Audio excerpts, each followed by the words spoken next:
This season, Zion Williamson has been one of the most polarizing players in the NBA. Due to what happened in the offseason, we don't have to get into it, but also what certain prominent figures in sports media have said about his play this season. But I'm not here to make unprofessional comments about Zion on a public platform that have no reliable source of being true or not. I'm here to talk about what I noticed when watching the tape and looking at the numbers this season. What has stood out, what has concerned me, what has encouraged me, and really just where I stand on him as a player right now.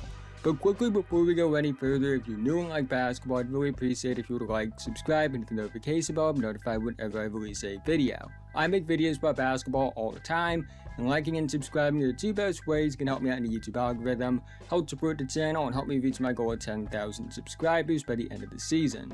Let's try and get 100 likes on this video so YouTube will recommend it to others. Anyways, let's talk about Zion Williamson.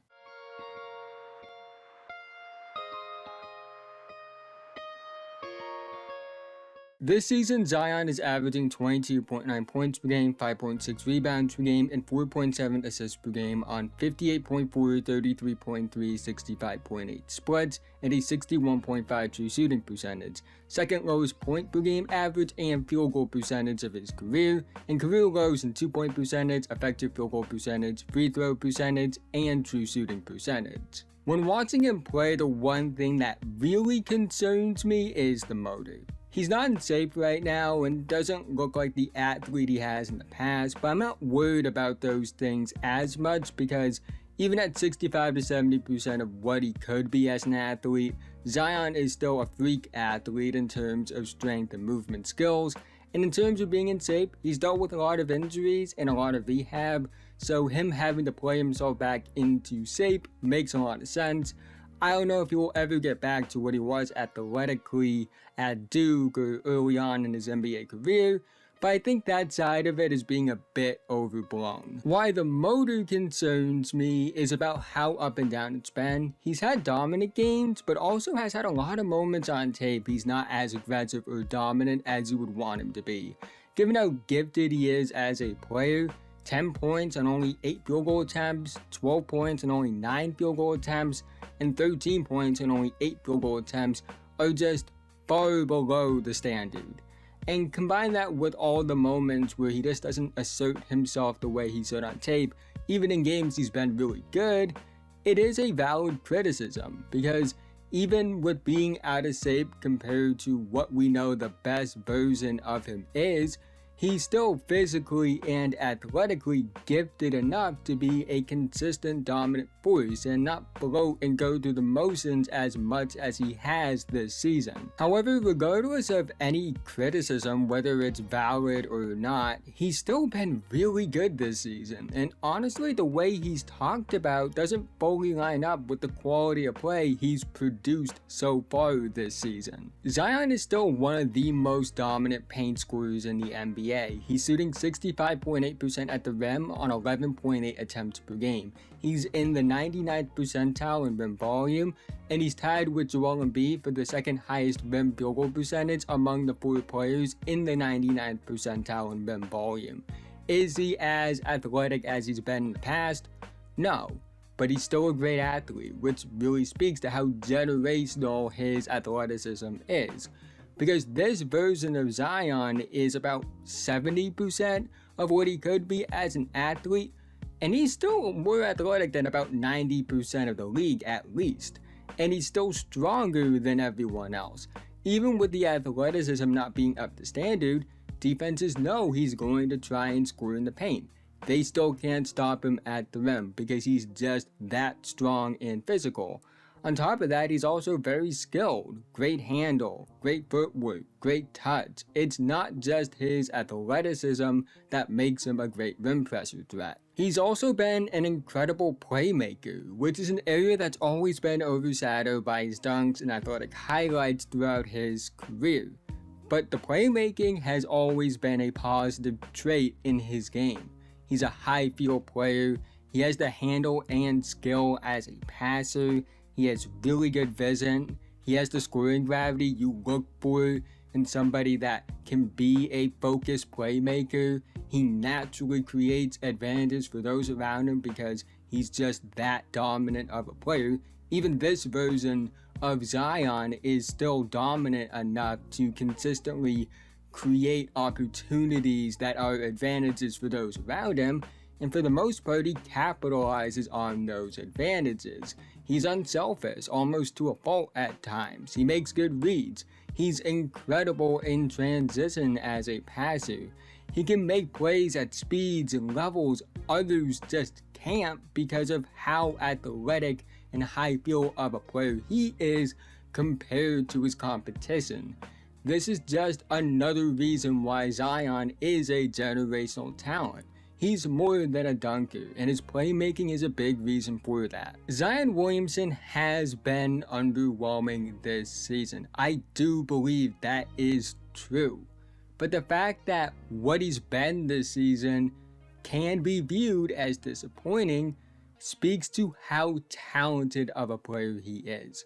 Because 23.65 on near 60 field goal percentage is still really good. I would even go as far to say it's great. For most other players, that's an incredible season.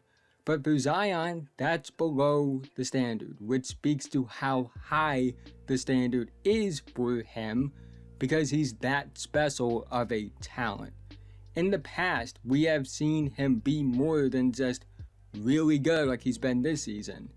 Even with a noticeable athletic and motor decline, he's still been pretty good. But we've also seen him be great. But I also think at the same time, the fact that the athleticism isn't what it's been in the past. The motor isn't what it used to be. And he's still pretty good. Speaks to how special of a player he is. And also that he's not just someone that relies on athleticism and relies on dunks. He's super skilled and also a very smart player. Quote unquote disappointing for Zion is still an all-star caliber season. A lot of the criticism is based on the standard compared to the current reality. He was hyped up as a generational prospect, the consensus #1 pick in this draft, the guy everyone was tanking for. And based off what he was as a prospect, it was justified, and he hasn't quite played up to that, even if he's still good. At the same time, I also don't think people should be taking the criticism to the level it has been taken to. Because the way people talk about him is like he's a bad player, and that's far from the case. Obviously, health is a big question mark with the Pelicans. It's why they are the 9th seed in the West right now, but on paper, I believe this is one of the 5 most talented rosters in the NBA, and also the most deep roster in the NBA, and Zion being as gifted as he is a big reason for that. Only time will tell with how the rest of Zion's career turns out, whether he lives up to his potential or not, whether he ever gets back to what he was athletically prior to this season. All of that is something we don't have answers to right now and won't get those answers until they actually happen. But I will always maintain that Zion Williamson is a generational talent. He's one of the most impressive basketball players I've ever seen in person, and that's when he was 17 years old at Hoop Hall Classic in Springfield, Massachusetts. He's one of the 3 best prospects I've ever evaluated, behind only Luka Doncic and Victor Wembanyama, although Cooper Flag might have something to say about that, but we'll see. Regardless, when he's played in the NBA, he's lived up to the hype for the most part, because he's been historically great, putting up numbers that only guys like Wilt Chamberlain, Shaquille O'Neal, Charles Barkley, and David Robinson have put up. And if this season right now is disappointing for him based on the standard for his talent, I can only imagine what the best version looks like, and although we won't know until it actually potentially happens or not, I do hope we eventually get to see the the best version of him. But that's the end of this video. If you made it to this point, thank you so much. Again, haven't already, like, subscribe, hit notification bell, I'm notified whenever I release a video. I'm making videos about basketball all the time, and liking and subscribing are the two best ways can help me out in the YouTube algorithm, help support the channel, help me reach my goal of 10,000 subscribers by the end of the season. Let's try and get 100 likes on this video so YouTube will recommend it to others. Let me know what you think about Zion in the comment section below. But with that being said, have a nice day, and I'll see you guys in the next one.